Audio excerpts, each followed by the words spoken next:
It's Tunisia up against Uganda, North Africa against East Africa. Tunisian red, the Cranes in their traditional black, gold and red.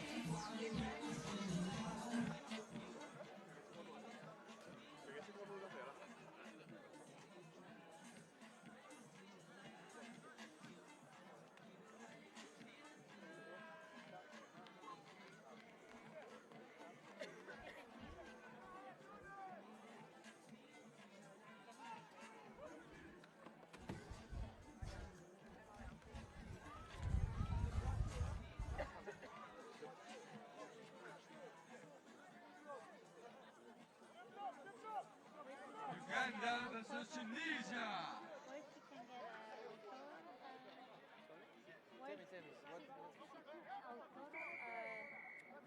Autograph, I don't know. Sign for the team, for the players. Normally the players will be there and you can stand and all. Okay, thank you.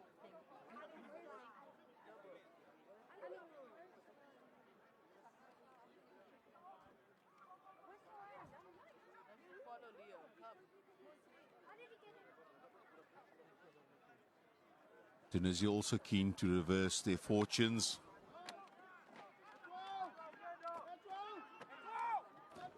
Uganda were quite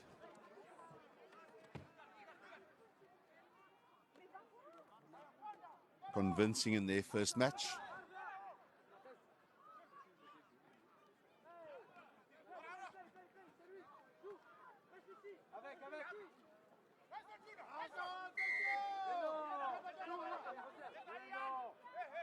Pressure by the Ugandan defense resulting in the error, but they call back.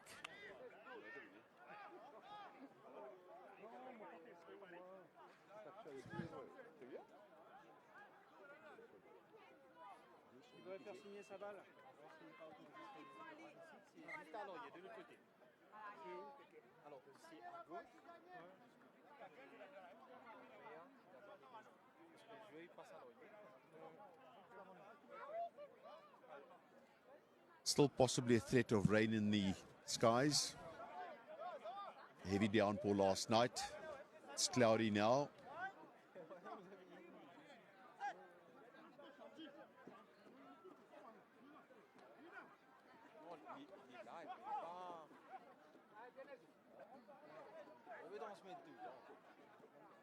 Uganda in the attack, and they'll get points for that effort.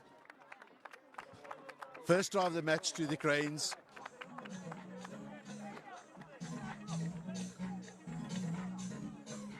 It's vital for Uganda to retain their spot on the World Sevens Challenger Series.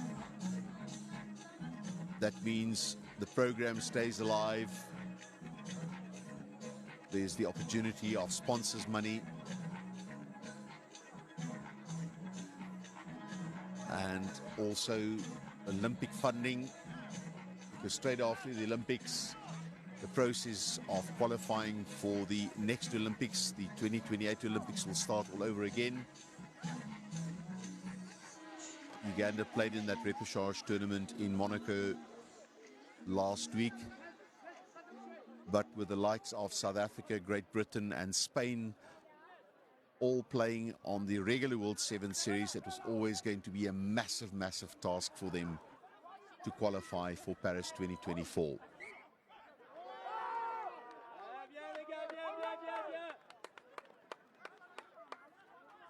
"5-0 to Uganda." Not happy about that call. You could all see it from the bench here.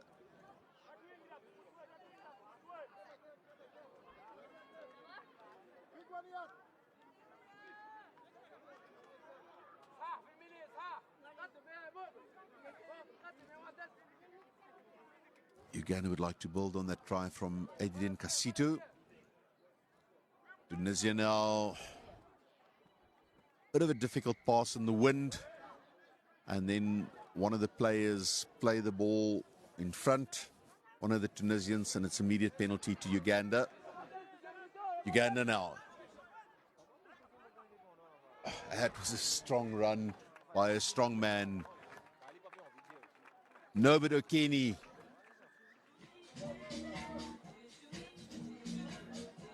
That's a trademark of Uganda. They always have big, powerful, very athletic players.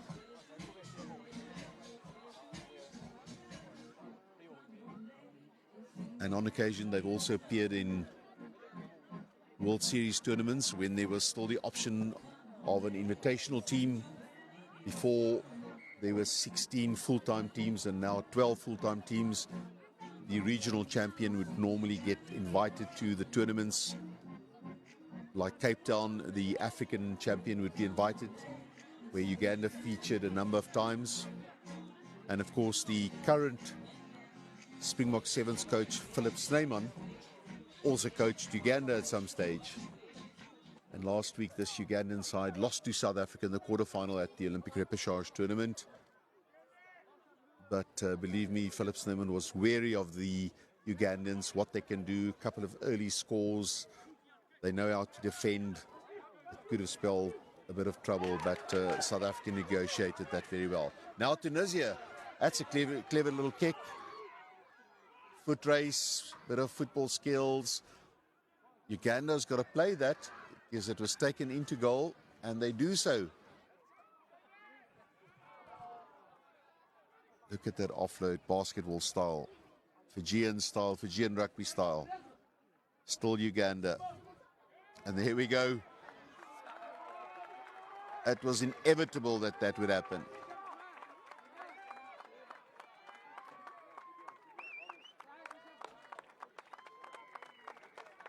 It's Dennis Eto'o who scores that try.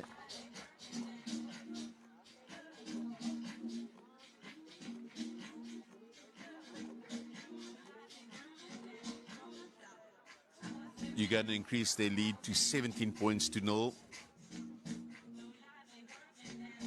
Love the way that they play with freedom, knowing that they're well capable of scoring from their own goal line. It was a great run, lovely support play, lovely offloads. Score remains at 17 points to Uganda and 0 to Tunisia.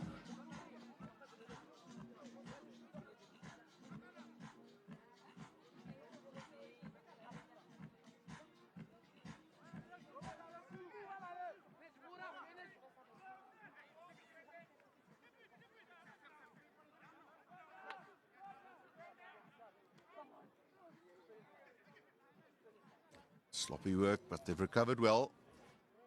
Again, that offload. Try scorer on his way for another one. They're not going to stop him. Or did he score there? Assistant is going to call in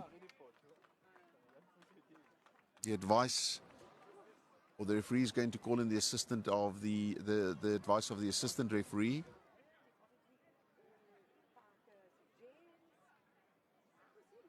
Did Dennis Eto'o score there? I don't think the try was allowed, and half-time has gone. 17 points to 0, Uganda in the lead.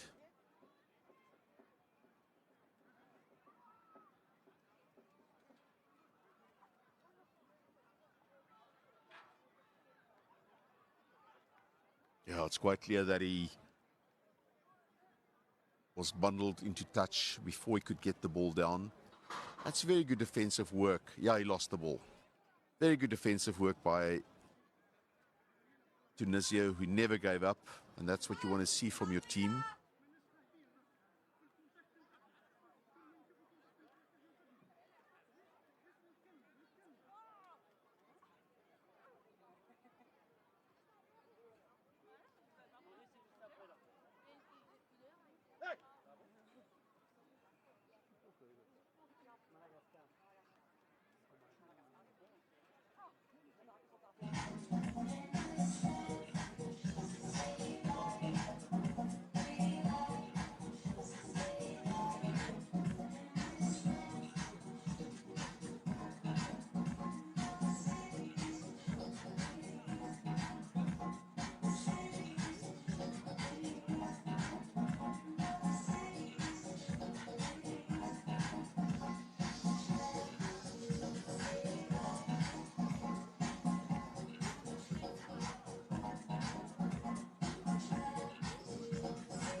Second half is underway. Uganda with a healthy 17-0 lead over Tunisia. And straight back on the attack.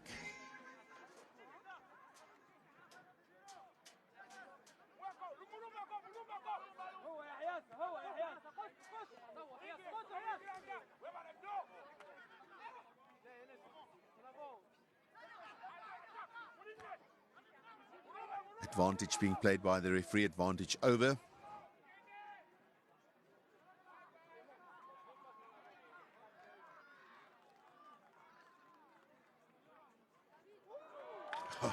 Bit of fortune there.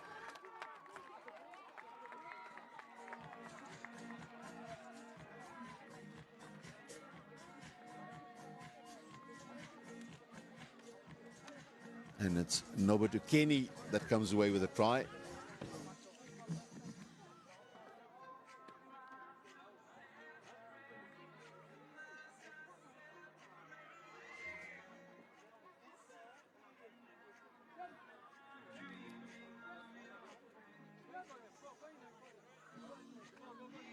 Next one is quite a bit of a derby in this part of the world. Madagascar against Mauritius. The teams play each other quite often. It's easy to get from Mauritius to Madagascar, short flights.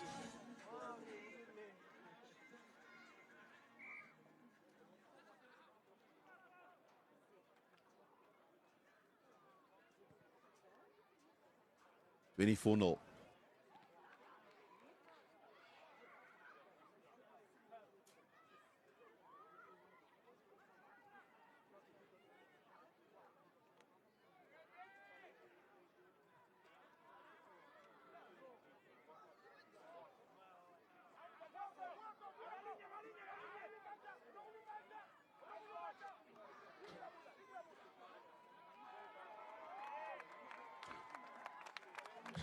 And he starts the second half where he left off the first half with another try. Nobutu Kenny, strong runner. Very, very strong runner.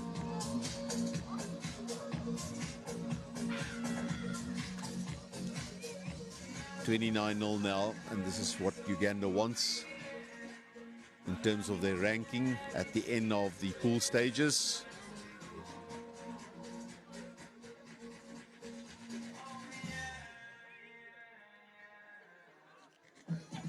Just a reminder of the pools: Uganda, Tunisia in this pool. Just before this, we saw Burkina Faso and Cote d'Ivoire, also in Pool B. Pool A, Kenya, Madagascar, Nigeria, and Mauritius.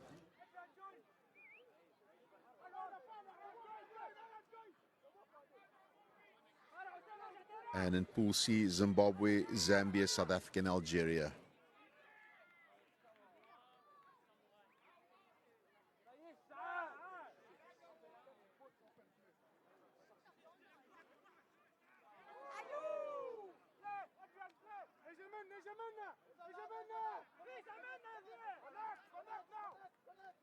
Little cross kick. Sometimes it works in sevens. On this occasion, it doesn't.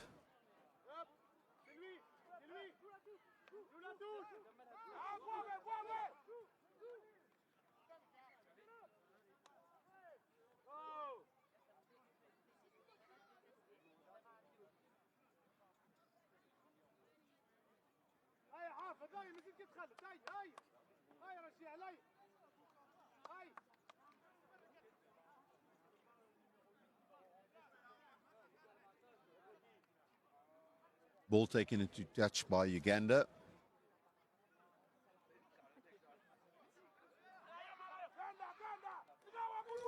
But Tunisia do themselves no favor by losing their own line-out throw. Uganda will look at scoring again here, and they're quite capable of doing it. They're really running very strong. Maybe at times overdoing the basketball passes a little bit. Seen quite a few now. And that results in handling error.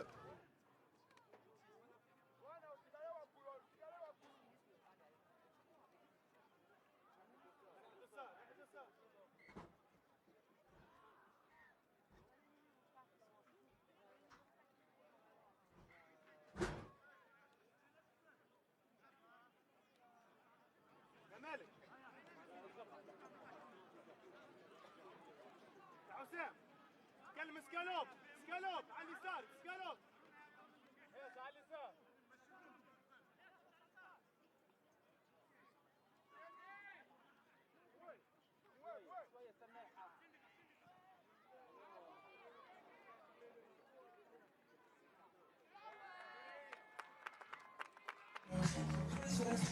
He just can't stop scoring tries. He has an insatiable appetite for doing that. Always there at the right time, the right place.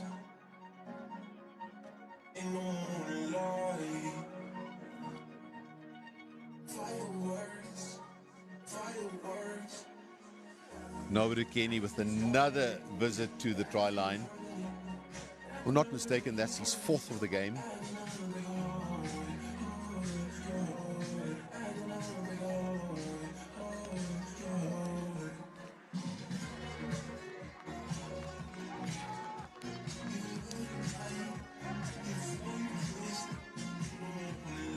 Conversion good, 38 points to 0 now.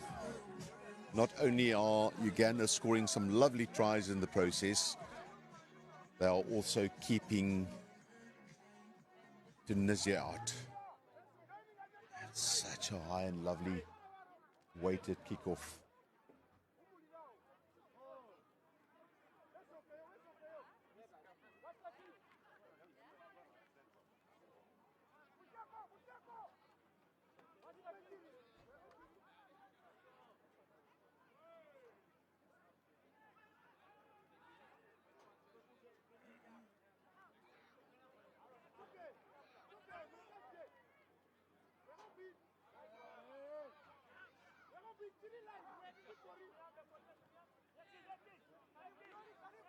Tunisia with the kick and chase.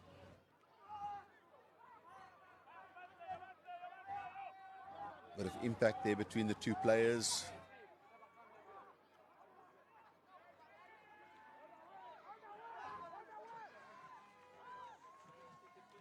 And it's Karim Arinetwe with the score. Well-timed pass, then he backed himself to score in the corner. Good stuff by Uganda.